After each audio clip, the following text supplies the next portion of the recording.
Ang mga tatamaan ng changes are, for me, those who did not prepare. Those who just jumped in the bandwagon na, ay, okay pala mag-tourist, okay pala mag-student, or kung ano man sa Canada.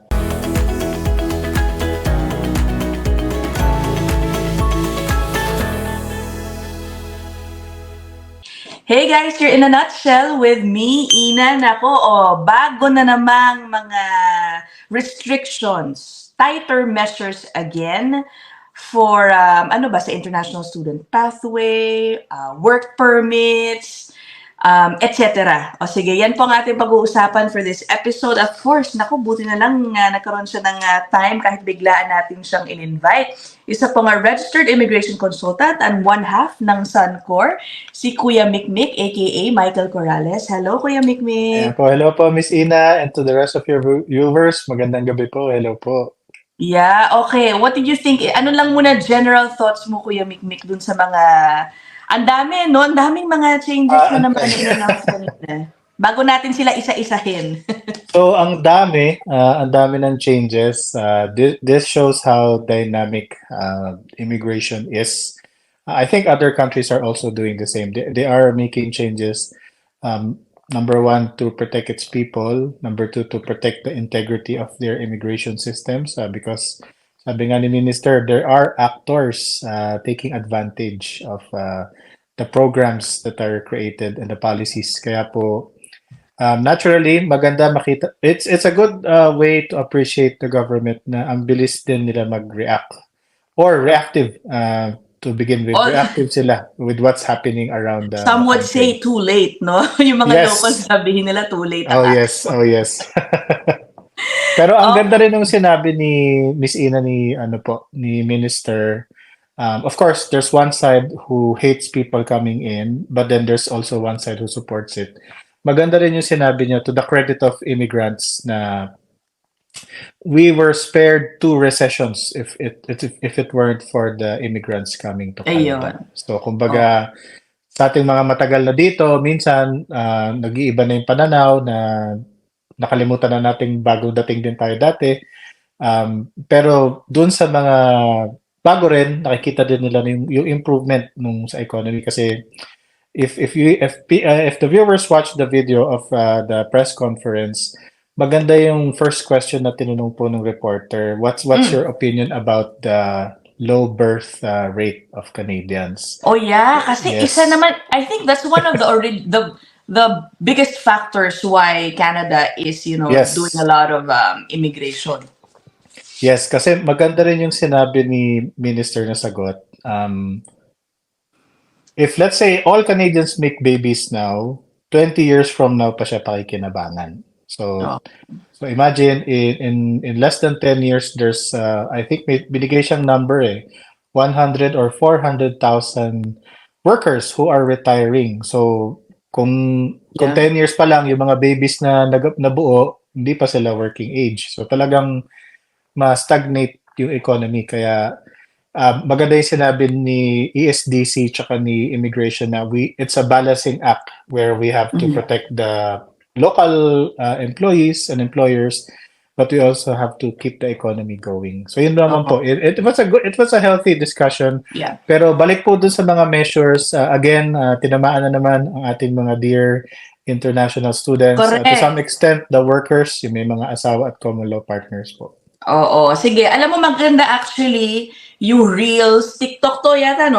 But you also posted it on your Facebook. Opo, meron po ako Facebook tsaka TikTok. So pwede po din makita doon. So, I actually wanna go by how you divided each reel. Oh, yes. Para medyo maganda yung flow ng ating discussion. Kasi nga medyo maraming changes para lang hindi tayo ma-confuse. I will play the first one. This involves yung post-graduation work permit program. Okay? The latest changes patungkol dito. Ayan. I follow nyo si Kuya Mikmik sa kanyang Facebook page, Michael Corrales, ha? Wait. Salamat po. Ayan. Ay, wait a minute. Mag-announce si Minister. Ano ba yan? Wala kasing audio agad. Sorry, wait, hold on. of immigration tungkol sa mga bagong changes about the post-graduation work permit program.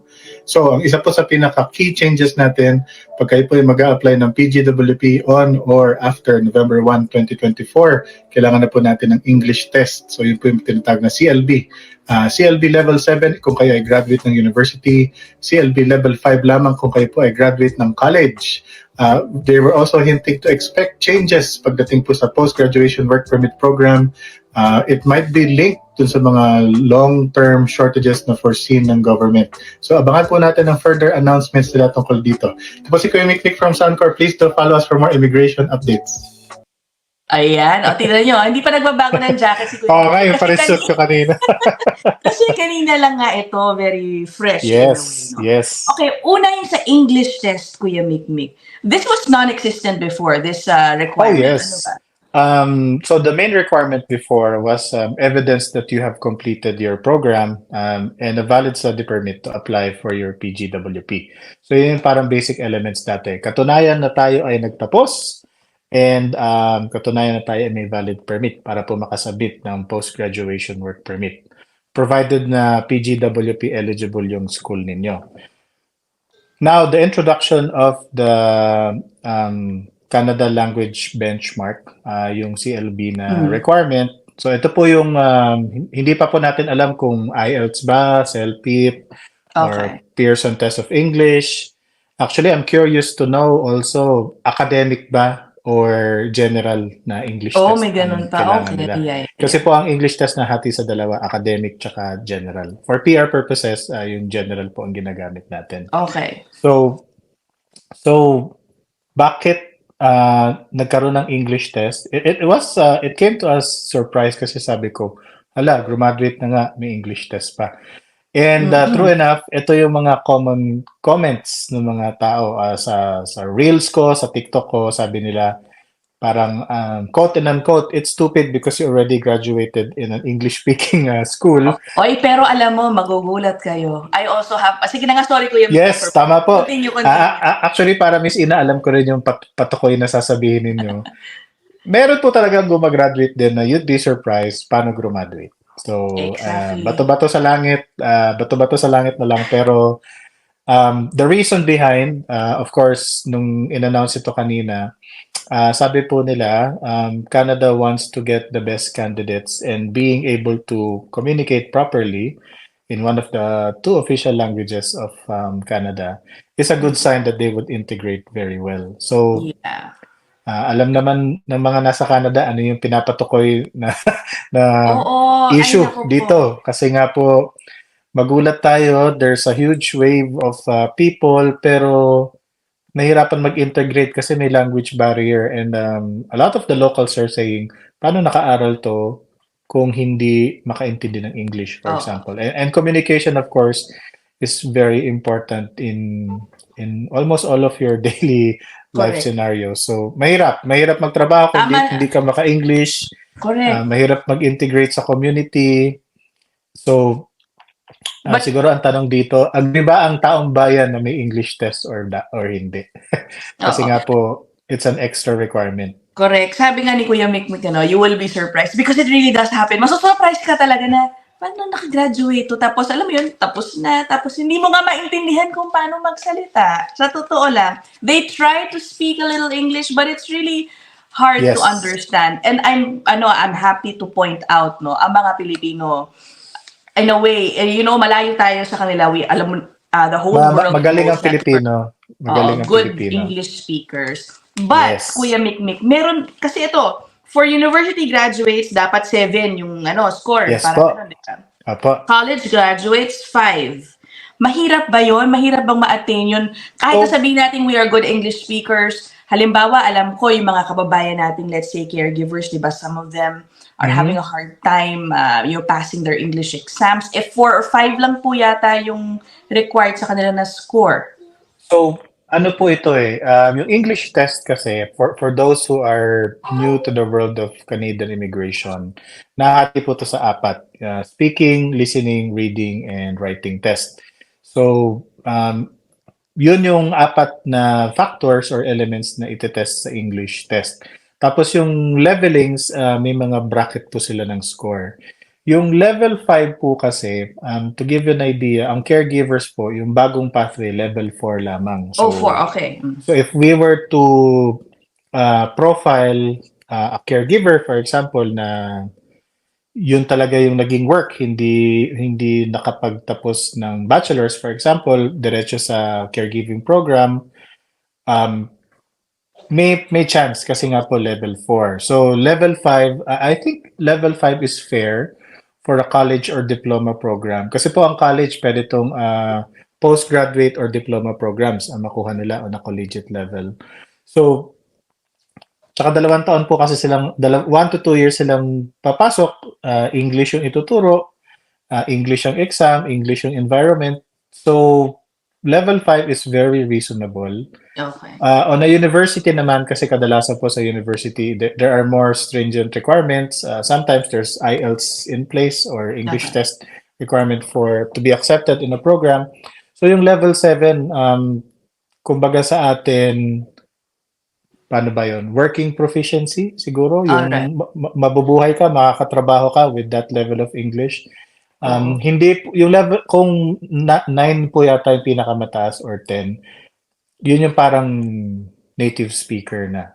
Or yung pinaka the best level. Pero 7, I think, kung kayo ay gagraduate sa university or master's or PhD, it's a very reasonable measure. Tapos yung level 5 is also reasonable. Kasi nga, dati yung caregiver, level 5 yata or 5.5 bago binaba sa 4. So, so there was no issue with caregivers before at level 5. So, kumbaga po, ang masakit lang dito, dagdag gastos kasi yung PGWP supposedly ang gagastusin nyo lang po dito yung application fee. Yeah, itself. Pero ngayon, may English test pa na mga around $300 po, ma'am. So, unexpected cost na naman for our fellow international students po. Okay. Ang tanong ko yung Mikmik pala, no? Sabi mo, some universities also already require English tests, di ba? Yes po. Alam na ba natin if that exam will suffice o kailangan pa nila mag-take ulit when applying for PGWP?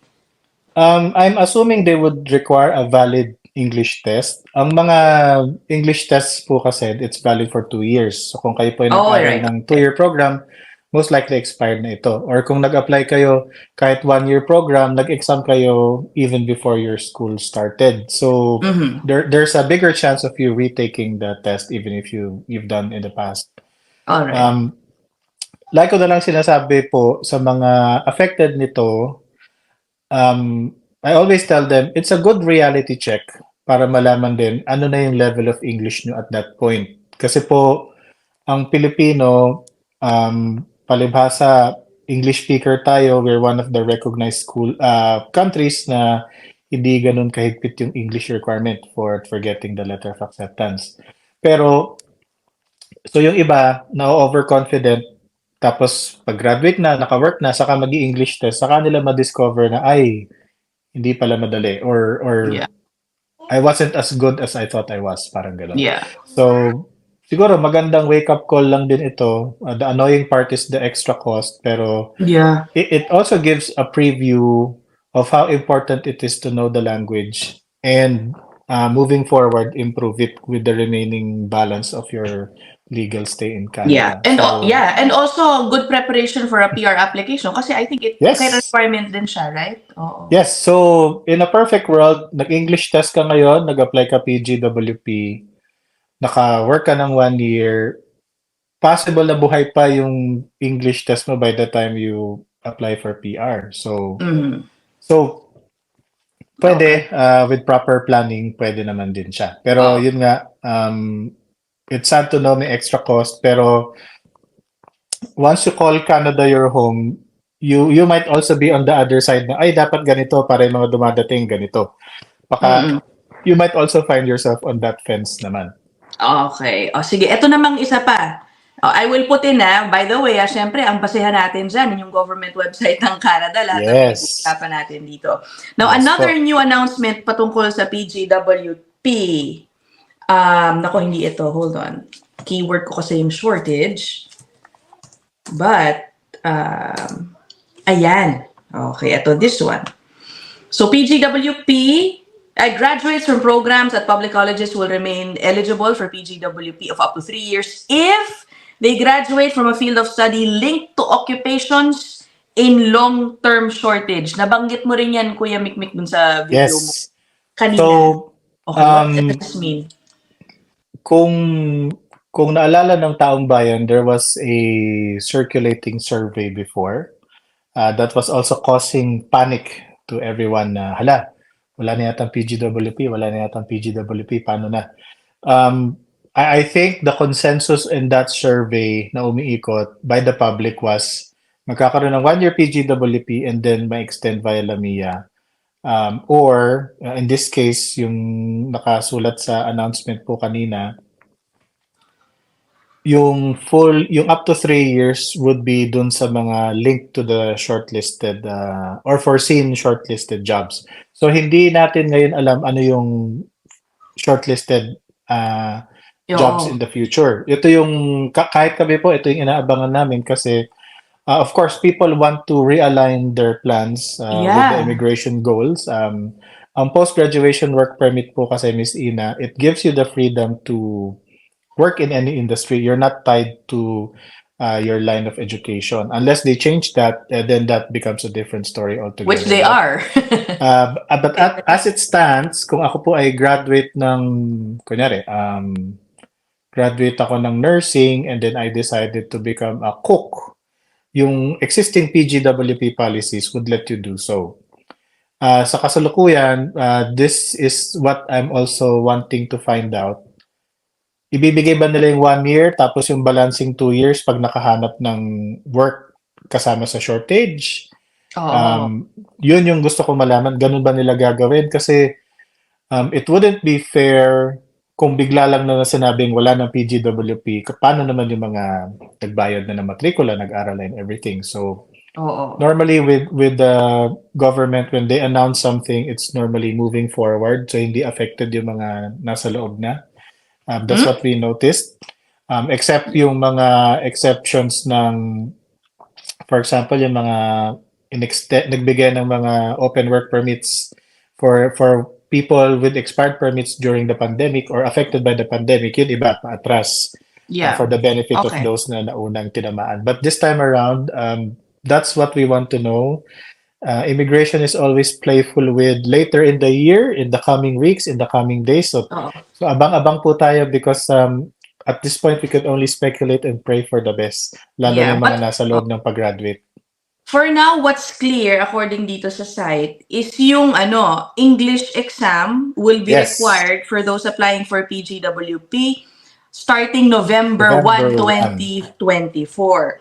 Itong long-term shortages, parang unclear pa sa ngayon. Is that what you're saying, Kuya Mikmik? Ano ba? Kasi most likely trades ang papahapyawan nito or other like healthcare, for example, or STEM, or if it will coincide with the category-based selections of express entry kasi yun naman yung purpose ng category-based selection mapunuan yung shortages. So you could align yourself with the category-based selection NOC codes, for example, or we could wait for further announcement because ESDC and immigration are working hand in hand with this balancing act. Yeah. Okay. So, again, hintayin po muna natin yan. Kasi baka mamaya, Kuya Mikmik, halimbawa, biglang mag-announce next week kung ano itong mga sectors or industries with long-term shortages. Tapos biglang take effect na rin sa November 1. Ano yun? So, parang end nung English test and magiging dalawa na yung requirements. Baka ganun, diba? It's possible or baka sabihin nila na starting 2025. So, hindi pa natin alam kasi sabi ni Minister, I'm just one voice in the team preparing the policies. So, but it was something that everybody is also anticipating naman po kung ano yung mangyayari. Alright. Okay. Nako po. So, masasabi mo ba, Kuya Mikmik, ano ang palagay mong relatively safe career paths na itong may mako-consider na may long-term shortages? Siguro po kung safe career path, if it were me, looking at the exemptions of the LMIA policies. Kasi po sa LMIA policies, naghigpit din sila but there are exemptions. For example, Si Kuya Mikmik from Ay, sorry. ayun. Okay, go Kuya Mikmik, So- sorry. So there are exemptions to that one. There's may exemption for health workers, construction, sa mga food preparation industries. So eto kasing kahit na natawagan silang low wage stream, tier 3 pa rin yung iba dito. Yung low wage, high wage kasi nagtataon lang to sa sweldo, hindi sa skill level. So you could check into that. You could also look sa job bank, ano ba yung mga in demand pa din. Ano ba yung And mga it would depend postings. siguro, baka factor din ng province, ano? It could be like that. Oh, yes. Oo. Each province will have its unique demographics and unique set of requirements kasi, for example, si Saskatchewan would need more, ano ba, farming, harvesting, or sa trucking kasi nga sila yung nasa gitna, just like Manitoba. Would Alberta need more people in oil and gas, or sa Ontario would be on IT, or sa British Columbia on film, for example. So depende talaga sa provinces. It might be very similar, but each province would still have its own unique requirements kasi hindi naman lahat malapit sa dagat, hindi naman lahat may bundok, hindi naman lahat may farm or ano. Yeah. So yun po. Okay. Sige. Let's go to the naku po, pasensya na kayo. Alam ko na, di-distract kayo dun sa anak ko sa likod. Dati na mo, mag-uumpisa pang tumalon yan. But she's, okay, nag-usap na kami niyan, sabi ko nga kay Kuya. Sige, welcome to the Canadian parenthood. Ganun talaga, working with children. Ang hirap naman maglaka ko sa kwarto, hindi ko alam ginagawa niya, di ba? Sige, I will now go to the second reel. Again, care of Kuya Mikmik ito sa kanyang Facebook page. please. We'll have a part 3 for other changes po. Mga kababayan, part 2 of the immigration updates today, September 18, 2024. Doon naman tayo sa mga open work permit holders, mga asawa ng international students, at mga asawa ng workers. So ngayon po, kung dati sa international students, kailangan naka-master's or PhD level of study or professional degree of studies ang mag-qualify na ang may common law partner o asawa for open work permit. Ngayon po, ang sinabi nila, ang mga master student para mag-qualify for open work permit, kailangan po 16 months minimum yung aralin ng estudyante. Tapos naman po, pagdating sa mga open work permit for workers naman, they will also limit it to qualify dun sa mga certain workers in specific industries. Abangan po natin yung full list ng mga specific industries. We'll have a part 3 for other changes po. Po si Kuya Mikmik from Suncor, please do follow us for more updates. Nako, ito parang medyo worried, I'm sure, yung iba nang nandito, Kuya Mikmik, mga naka-master's degree. May isang nagtanong agad sa akin Sabi, so ibig sabihin, affected na ba yung mga spouse ng asawa daw ng misis niya? Talagang sinabi ko hi Paolo Behasa, kasi nag-PM siya. Basically, yung mga nandito ng students, Kuya Mikmik, na naka-masters, tapos less than 16 months yung course. Kasi right now, yung mga spouse nila, naka-open work permit na. Yes. Okay, what will happen when the time comes, nag-graduate na yung asawa niya na less than 16 months ang course? Ayan. So, kung makita natin yung sa policy, nakalagay na naman yung in the end of the year or yung parang time qualifier nila I think by the end of the year or in the end of the year. Before po kasi, nung naghigpit sila sa post-graduation work permit, inalis nila yung post-graduation work permit doon sa mga private-public partnership schools. So basically, yung mga satellite campuses na wala ng PGWP. Tapos, obviously, nawala ng PGWP na mawala din yung sa mga OWP naman, the government was pushing for professional degrees, masters, and PhD. To the point na sinabi nila, basta nag-masters or PhD ka na 1-year program, up to 3 years agad yung PGWP. Yun nga po, kasama yung OWP. So now it kinda makes it weird na sabi nyo dati, basta masters, kasama OWP. Pero ngayon, bakit may 16-month qualifier na? So yung 16 months, I'm hoping, we're hoping na moving forward ito kasi paano ngayon mga gagraduate na.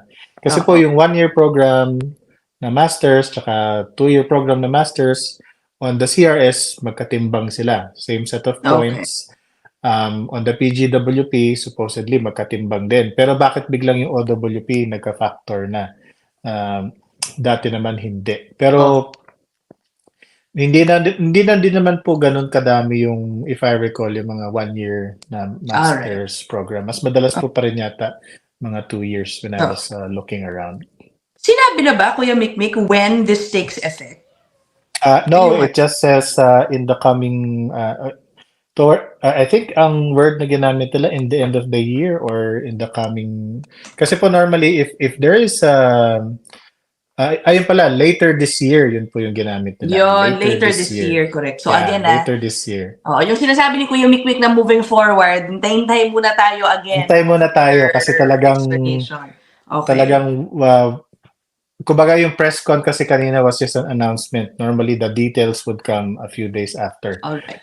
Para po nung to give an idea for our viewers po, ma'am, the January announcement before for the provincial attestation letter, etc., etc., kung susundan nyo siya, kunyari in-announce siya January 10, yung website keeps on updating na kahit January 15, January 20, nag-a-update siya, so may nadadagdag na tatanggal from the announcement. That's why it's always good to check canada.ca for the official sources. Okay. Sige, ito naman. So, yun ang pinag-uusapan natin na lang was the open work permit for international students sa master's degree. Okay, ngayon, open work permit naman for spouses of those na nag-aaral sa master's degree. Ngayon naman, doon tayo sa spouses ng workers.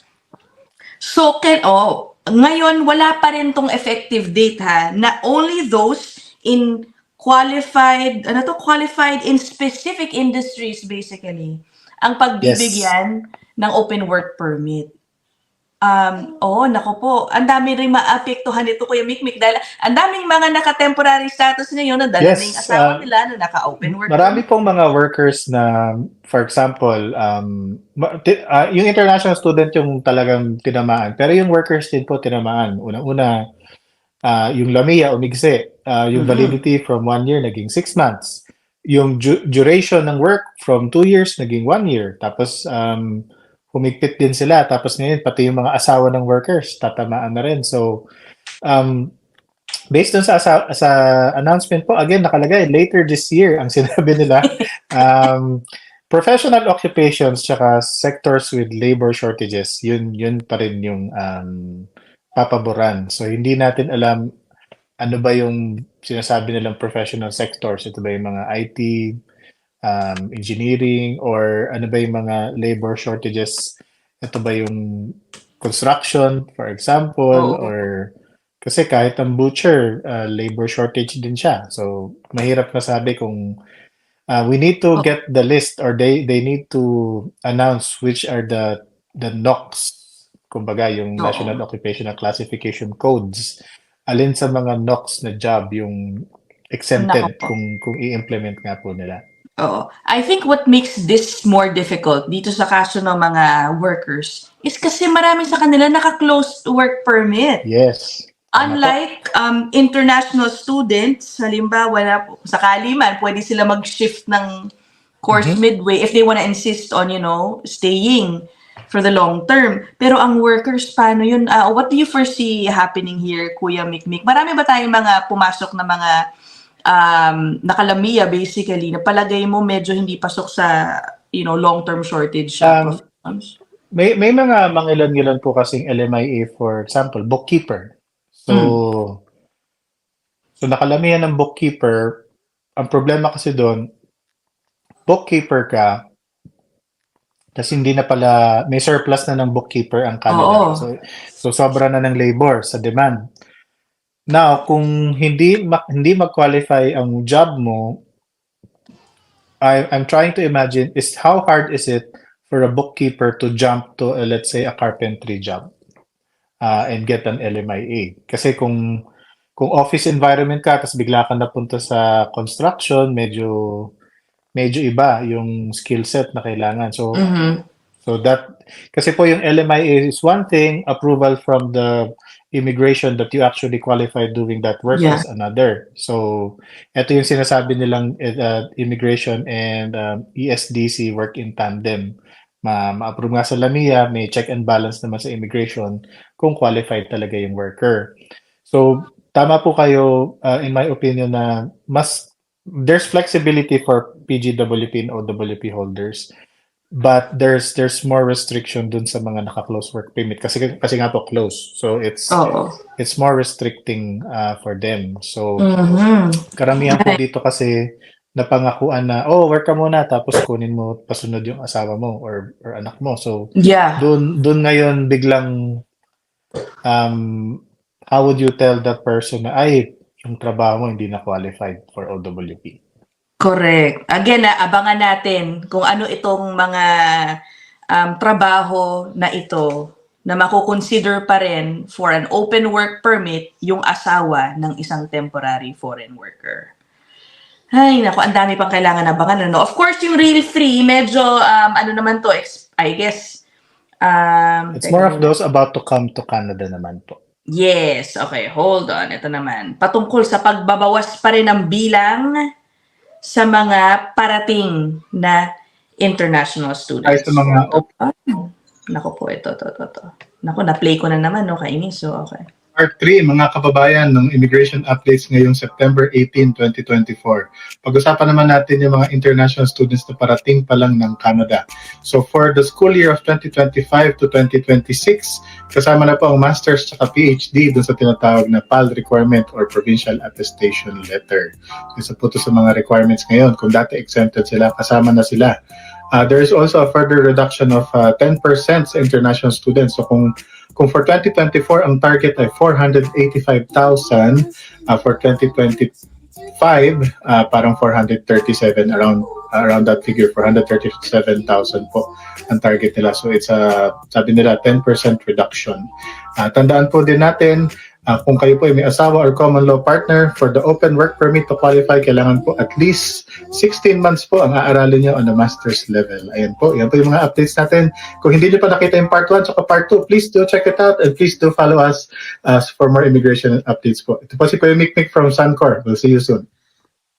Okay. Ayan na. Kung gusto niyo ng mga short clips, again kung gusto niyo ulit i-playback ito at intindihin by on your own, go to his Facebook and TikTok page.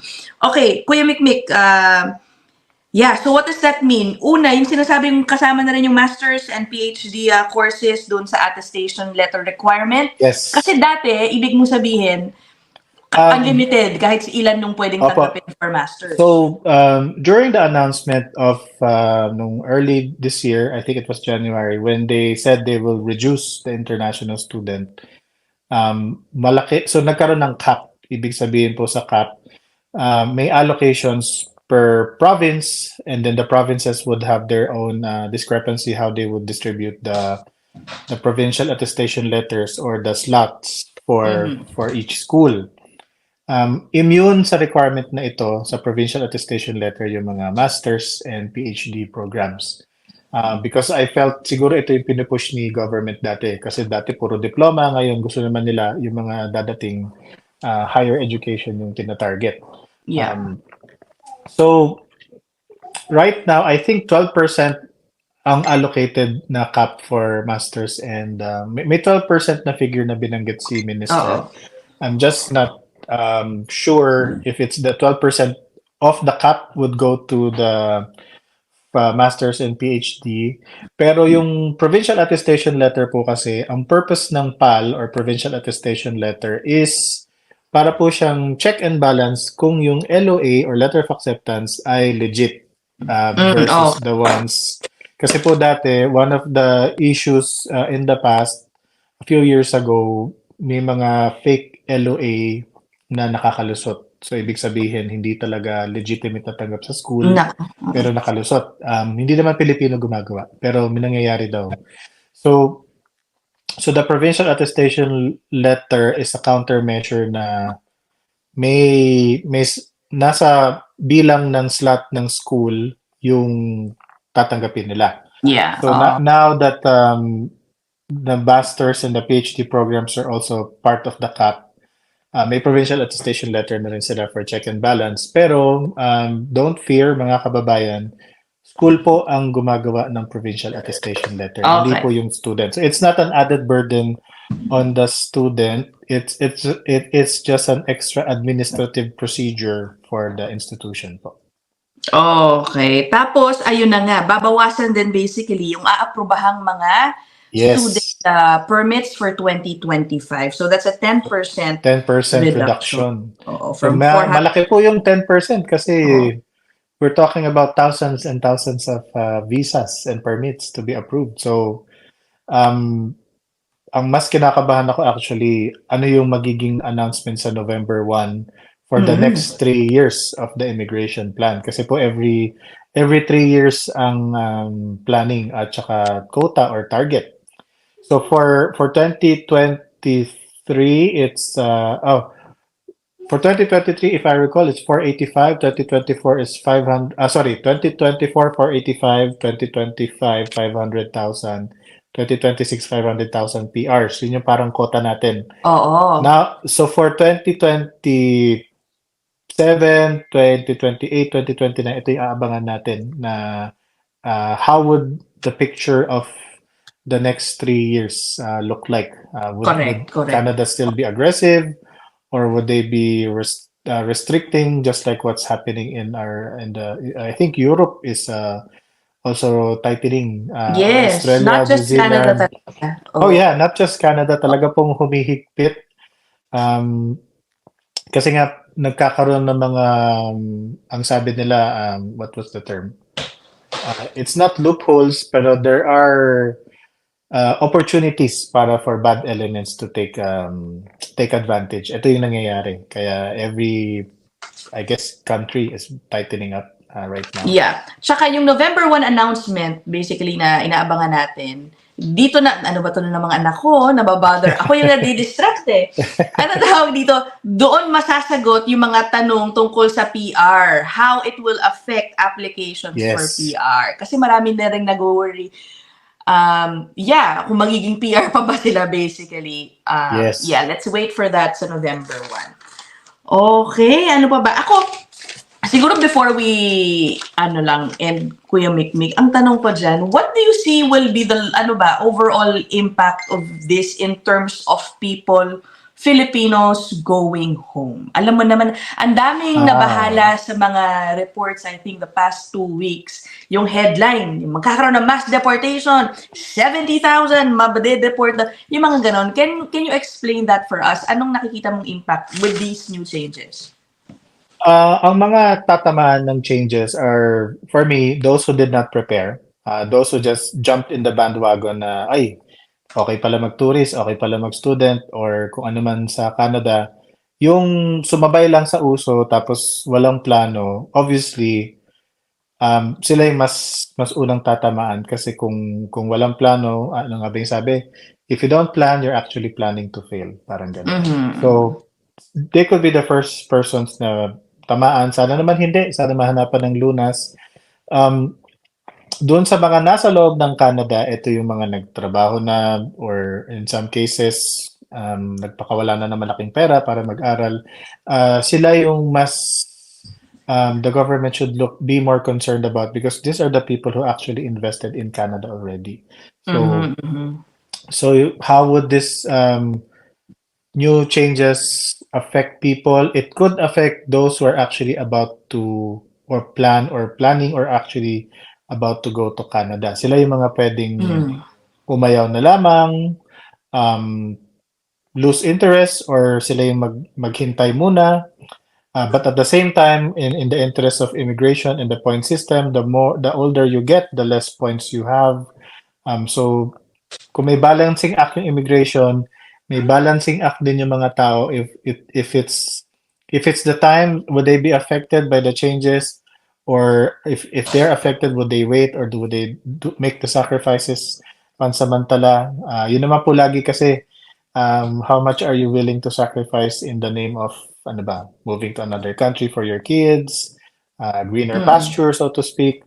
So malaki ang impact nito for sure. Nakikita naman sa industry I think the last time we met, Madam, may nakita tayong article about 40% reduction on Yeah, oo. enrollment. So that's a 40% Sa reduction first in batch of income. policy changes pa lang yun. Yes. So Oo. malaking pera yung nawala. In short, kung 20 billion industry, nangalhati, nawalan ng 10 billion basically. So Mhm. saan nila huhugutin yung nawalang pera? That's the question. And outside that one, we're still hitting immigration targets. So yung impact nitong mga restrictions na to, again, the term they used is overheated. Mhm. Sabi ni Minister, tulad ng sabi ni Miss Ina kanina, they may have reacted a little bit late and it Oo. overheated. So yung overheating, that's what they're trying to cool down. But at the same time, they still stress that they cannot go away with immigration because we need people. Kasi yun nga po, based on the statistics they mentioned, mawawalan talaga ng worker and paano naman yung ekonomiya kung walang worker? Just like other aging populations na I think ang ginamit nilang example was South Korea yata. Yeah. So Oh. so malaki din Yeah. problema po kasi mga kababayan pag walang labor na available Yeah. talaga. Correct. Ay, okay. Ay, nako. Ako, I'm curious, Kuya Mikmik. Naku-confuse ako. Last na talaga to, sorry ah. Sige Can po. you enlighten me dito sa concerns about expiring student permits? How does that happen? Kasi I assume if obviously, kapag na-expire yung work permit mo, doon ka mapapauwi. Again, I'm just pressing on the issue of the deportation of tens of thousands of students. So, Ano ba yun? yun po kasi yung mga nawawalan ng papel na sinasabi nilang nawawalan ng papel. These are the people na yung these are the people who did not use their post-graduation work permit properly or wisely. Or in some cases, they were overpromised by their agencies na pagdating, kayo pag-aagawan sa work, ganyan, mga ganun. Unlike kami, lagi lang sinasabi, kailangan ready kayo maghanap ng work, be open-minded to try other jobs. Ang nangyari po dun sa iba kasi, some people, not everybody, they want to work in a job related to what they were doing before. They're not, hindi sila maka-adapt na, kunyari, ay, accountant lang talaga yung gusto kong work. Kaso hindi pa CPA, for example. So, yung adaptability, minsan, it kind of limits their options na, ay, restaurant lang ako, gusto ko restaurant lang. Pero may mga trabaho namang in demand na willing to train with zero experience, na skilled knock pa din. They overlook those kasi they're hyper-focused on a specific job. So, yung mga ganitong bagay, or sometimes lack of knowledge on the policy na hindi nila alam na pag na-expire, hindi na re-renew yung PGWP, for example. Yung iba naman po kasi unfortunately napapangakuan ng employer na, mag-stick ka dito sa akin, train kita, eventually you become a supervisor and then I'll give you an LMIA. So sometimes there's overpromise on the agency. There could also be an overpromise from the employer. Yeah. So doon minsan, or minsan naman pa sa kinasamaang palad, nagkasakit, hindi naka-work for some time, or they have to take care of a family member bago bumalik ng Canada, tapos paubos na yung permit. So, dito nagkakatalo ngayon. Anong magiging mga solusyon nila? If they were able to meet the minimum requirements, there's still a chance to become PR even if you're outside Canada already. So may mga clients po kaming na-hit yung requirement, na-expire yung permit, okay lang sa kanila kung umuwi, nakabalik pa rin as PR kasi na-hit na nila yung minimum Nag-apply requirements. na sila through express entry, Yeah. yun. In some cases po kasi, pag naka-apply kayo before your permit expires, you can apply for a bridging open work permit. So that's an extension of your legal stay and working rights. Yung iba naman po kasi na out of timing yung pagkakakuha ng invitation to apply for PR, na naubos na yung work permit, okay lang sa kanilang maging turista muna sa ibang bansa or umuwi. Pero nasasabit naman kasi yung PR. So marami naman po kasing napi-PR even if they're not in Canada. So they could also look into those options naman po. Okay. Naku, tignan mo napahaba pa yung episode natin. I thought nga baka maikli lang. But thank you so much, Kuya Nick. Mick. Kuya Nick tuloy. Si Kuya Nick yung isa ha. Kuya Yes. Mick for doing this on such short notice. Yes If you po, want yes to po. know, if you guys want to know or be updated dyan sa mga developments tungkol sa immigration policies, follow nyo rin si Kuya Mick sa kanyang Facebook page, yung Michael Corrales. And of course, he's the one half of Suncor. Suncor, ayan po. Ayan. Oo, nakita na rin siguro ng ibang viewers natin, si Kuya Nick, yung Ay, isang opo. Of kanyang course. Okay, so we'll end this episode here. Thank you again, Kuya Mick. Thank See you you, Miss guys. Ina. Thank you. We'll see you guys in the next one. Bye.